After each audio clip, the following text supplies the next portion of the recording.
Kharif season మరికొద్ది రోజుల్లోనే పూర్తి కానుంది.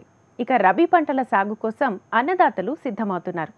ప్రధానంగా ఆంధ్రప్రదేశ్ రాష్ట్రంలో ఈ దాల్వాలో 7.5 లక్షల హెక్టార్లలో వరి సాగవుతుందని వ్యవసాయ అధికారులు అంచనా వేస్తున్నారు. ఖరీఫ్తో పోలిస్తే సాగు విస్తీర్ణం తక్కువే అయినా వరి సాగుకు అనుకూలమైన సమయం కావడంతో 50% అధిక దిగుబడులు పొందొచ్చు.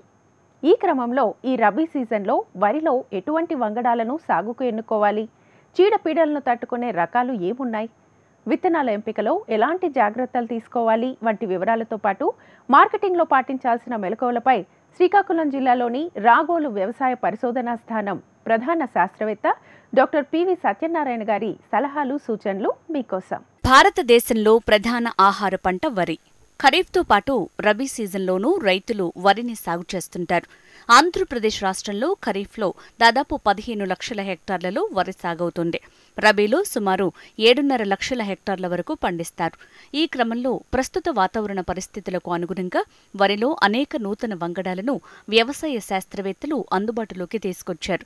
రైతులు పాత రకాలకు స్వస్తి చెప్పి అధిక దిగుబడులు అందించే కొత్త రకాల వైపు దృష్టి సారించాల్సిన అవసరం ఎంతైనా ఉందని సూచిస్తున్నారు.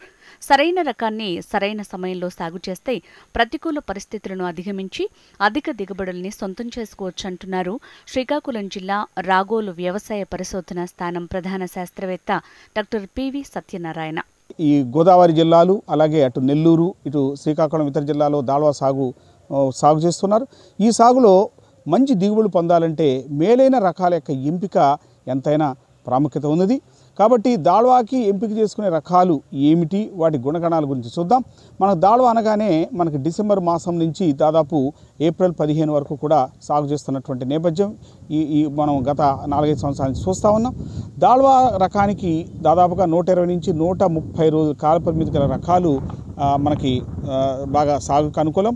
అలాగే దాల్వాలో ఎంపిక చేసుకునే రకం చేను మీద పడిపోకుండా అటు దోమపోటుని అలాగే ముఖ్యంగా అగ్గితెల్ని తట్టుకునేటువంటి శక్తి మనకి దాల్వాలో సాగు చేసే రకానికి ఉండాలి. వీటన్నిటితో పాటుగా ఎంపిక చేసుకునే రకం యొక్క గింజ నాణ్యత అంటే ముఖ్యంగా అది మధ్యస్థ సన్నం కానీ లేదా పొడుగు గింజ అయినట్టయితే అటు మార్కెటింగ్ కూడా మనకి సమస్యలు లేకుండా బాగుంటుంది. ఆ విధంగా ఎంపిక చేసుకునే రకం అటు నాణ్యతతో పాటు దిగుబడి సామర్థ్యత కూడా చూసినట్టయితే సుమారుగా 7 నుంచి 9 టన్నుల దిగుబడి సామర్థ్యం ఉన్న రకాలని మనం ఎంపిక చేసుకోవాలి. ఈ నేపథ్యంలో దాల్వా సీజన్కి వివిధ ప్రాంతాలకి అనువైన రకాలుగా చూసినట్టయితే ముఖ్యంగా MTU 1121 శ్రీధృతి పేరు మీద మనం 2015లో విడుదల చేశాం. ఇది దాల్వా సీజన్లో అత్యధిక సాగులో ఉన్నటువంటి రకం.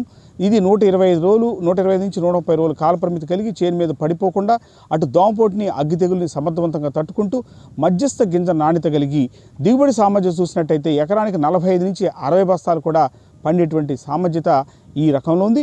ఇది వెదజల్లుడికి అలాగే మిషన్ ప్లాంటింగ్కి అలాగే మిషన్ కోతకి అత్యంత అనువైన రకంగా అటు బొండాలకి దీటైన దిగుబడి ఇచ్చే రకంగా ఈ MTU 1121 ఎక్కువ సాగులో ఉంది. ముఖ్యంగా ఉభయ గోదావరి జిల్లాలో ఈ రకము సాగు విస్తీర్ణం గణనీయంగా ఉంది.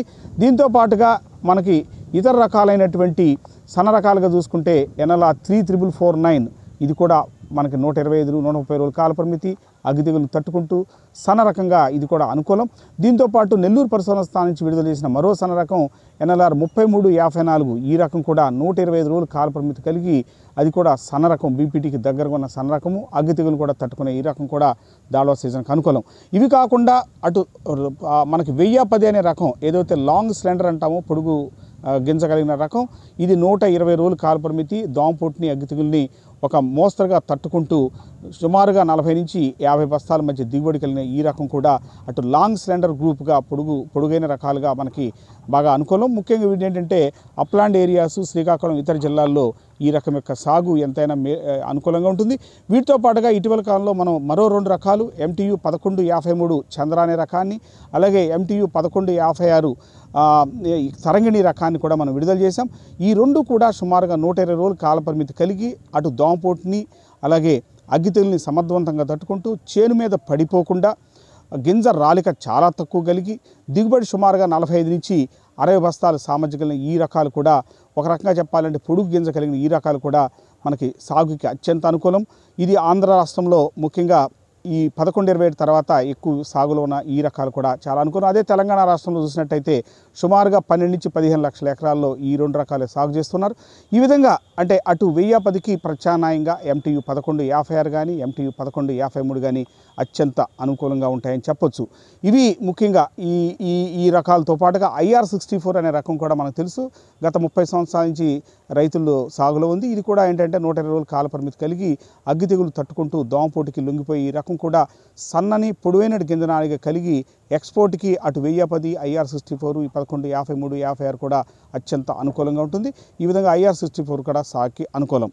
ఇది కాకుండా ముఖ్యంగా ఉభయ గోదావరి జిల్లాలు ప్రధానంగా తూర్పుగోదావరి జిల్లా చూసినట్టయితే అక్కడ మనకి ఉప్పుడు బియ్యానికి అనుకూలమైనటువంటి బొండాలు అనే రకం MTU 3626 ప్రభాత్ పేరు మీద మనం విడుదల చేయడం జరిగింది. ఈ రకం కూడా అత్యధిక దిగుబడి కలిగినటువంటి రకం. సుమారు 130 రోజుల కాల పరిమితి, పొట్టి రకం, చేను మీద పడిపోదు, అగ్గి తెగులు తట్టుకుంటుంది, దోమకు లొంగిపోతుంది. ఈ రకం ఏంటంటే గింజ బాగా బోల్డ్గా లావుగా ఉండటము, ఇది అటు ఉప్పుడు బియ్యానికి అలాగే ఇడ్లీ రవ్వకి ప్రాధాన్యత కలిగినటువంటి ఈ రకం కూడా సాగు గణనీయంగా చాలా గత సంవత్సరాలు ఉండేది. ఇటీవల కాలంలో దాని డిమాండ్ తగ్గడం వల్ల తగ్గించారు. కానీ మరలా కేరళ మార్కెట్ అందుకున్న నేపథ్యంలో ఈ MTU 3626 బొండాలు కూడా సాగుకి అనుకూలం. ఇది కూడా మంచి దిగుబడి సామర్థ్యత 50 నుంచి 60-65 బస్తాలు కూడా పండేటువంటి సామర్థ్యత బొండాలు యొక్క సొంతం. అలాగే ఈ రకాలతో పాటుగా ఇటీవల కాలంలో మేము లాంగ్ స్లెండర్ గ్రూపులో చౌడును తట్టుకునే MTU 1290 అనే రకాన్ని కూడా మినికిట్ రూపంలో ఇచ్చాం. విస్తృత స్థాయిలో మినికిట్ రూపంలో అటు ఆంధ్రాలోను తెలంగాణలో ముఖ్యంగా చౌడు ప్రాంతానికి అనువైన రకంగా ఇవ్వడం జరిగింది. ఇది కూడా పొడుగు గింజ కలిగినటువంటి ఈ రకం కూడా ఎక్స్పోర్ట్కి అనుకూలం. దీన్ని కూడా సాగు చేసుకోవచ్చు. ఏదేమైనప్పటికీ ఇప్పుడు నేను చెప్పినటువంటి 7-8 రకాలు ముఖ్యంగా దాళవ సీజన్లో 120 నుంచి 130 రోజుల కాల పరిమితి కలిగి మంచి దిగుబడి సామర్థ్యం కలిగినటువంటి రకాలు దాదాపుగా అగ్గి తెగుల్ని చాలా వరకు ఈ అన్ని రకాలు తట్టుకుంటాయని చెప్పొచ్చు. ఈ రకాల యొక్క నాణ్యత కలిగినటువంటి విత్తనాన్ని మనం ఎంపిక చేసుకుని సాగు చేసుకున్నట్టయితే రైతు అధిక దిగుబడి పొందొచ్చు. దీంతో పాటుగా ఇటీవల కాలంలో ఎద సాగులో కూడా విస్తీర్ణం గణనీయంగా పెరుగుతున్న నేపథ్యంలో ఎదకి అనువైన రకాలు మాత్రమే సాగు చేయాలి. ఎదకి సాగు చేసినప్పుడు చేను తేలిగ్గా పడిపోకుండా నిలబడి బాగా దుబ్బు చేసి కలుపును అనగదొక్కేటువంటి రకాలు చాలా అనుకూలంగా ఉంటాయి.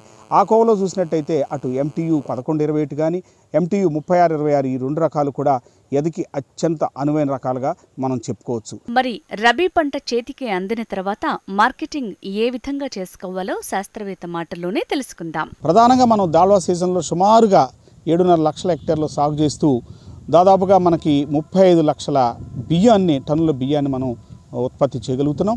అంటే ముఖ్యంగా ఇంట్లో 1127 రకానికి చూసినటువంటి మధ్యస్థ సన్న రకం మనకి దాదాపుగా 50% పైగా ఇదే సాగు చేస్తున్నారు. ఇది మనకి దాదాపుగా స్వర్ణ గింజ నాణ్యతకు దగ్గరగా ఉన్న నేపథ్యంలో ఇది మనకి పబ్లిక్ డిస్ట్రిబ్యూషన్ సిస్టమ్ అంటే సివిల్ సప్లైస్ డిపార్ట్మెంట్ వాళ్ళు దీన్ని దాళాలో పండిన దాన్ని కూడా దాంట్లో ఉన్నటువంటి మధ్యస్థ గింజ నాణ్యత అలాగే పొట్టదిలుపు లేకుండా ఉండటం అలాగే నోక అవనటువంటి లక్షణాలు ఉండటం వల్ల దీన్ని ముఖ్యంగా సివిల్ సప్లైస్ వాళ్ళు బాగా ప్రొక్యూర్ చేస్తున్నారు. ఈ విషయంలో మార్కెటింగ్ అంటే ముఖ్యంగా మిల్లర్స్ కూడా ఇబ్బంది పెట్టే పరిస్థితి లేదు. ఇక బొండాల విషయానికి వచ్చినట్టయితే ఈ బొండాలు ఏంటంటే ఎక్కువగా సాగు చేయకుండా తగుమేర సాగు చేసినట్టయితే ఇది ఉప్పుడు బియ్యానికి ముఖ్యంగా పార్బాయిల్డ్ రైకి కేరళ మార్కెట్ చాలా బాగుంది. ఇక సన్న రకాలు అంటే అటు NLR రకాలు కానీ లేదా BPT 50 నెల్లూరు జిల్లాలో వేస్తారు. ఈ రకాలు కూడా ఏంటంటే పచ్చి బియ్యానికి ముఖ్యంగా చీముడు రైస్ అనంతరం కూడా ఈ సన్న రకాలు కూడా అనుకూలంగా ఉంటున్నాయి. ఇవి కాకుండా మనకి గింజ పొడుగు ఉన్న రకాలు ముఖ్యంగా MTU 1010 అవనండి, IR64 అవనండి, MTU 1153, 1156 ఇవి కూడా దాదాపుగా మనకి 2 నుంచి 3 లక్షల ఎకరాల్లో సాగు చేసే అవకాశం ఉంది.